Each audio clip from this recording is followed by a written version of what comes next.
ஒரு ஆசிரியை வகுப்பில் பாடம் எடுத்துக் கொண்டிருந்தார். மாணவர்களை பார்த்து ஒரு கேள்வி கேட்டார். ஜெனரேஷன் கேப் என்றால் என்ன? ஒரு மாணவன் அப்பாவியாக தலைமுறை இடைவெளி என்றான். ஆசிரியர் சிரித்துவிட்டு, நீ விளக்கம் கொடுக்கவில்லை, மாறாக மொழி மாற்றம் செய்துள்ளாய் என்றார். வகுப்பறையே கலகலவென சிரித்தது. ஆசிரியரே விளக்கம் கொடுத்தார். ஒரு 60 வயது அப்பா பேருந்து நிலையத்திலிருந்து 10 கிலோமீட்டர் தொலைவில் இருக்கும் தனது வீட்டுக்கு பேருந்தில் வந்தார்.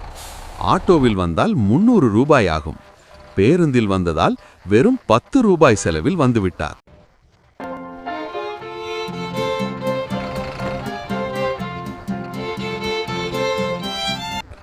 வீட்டில் மகன் அமர்ந்திருந்தான். மகன் அப்பாவிடம், நான் 300 ரூபாய் கொடுத்து ஆட்டோ ரிக்ஷாவில் வந்தேன் என்றான். 300 ரூபாயை மிச்சப்படுத்த 2 மணி நேரம் செலவு பண்ணி பேருந்தில் வந்தார் அப்பா.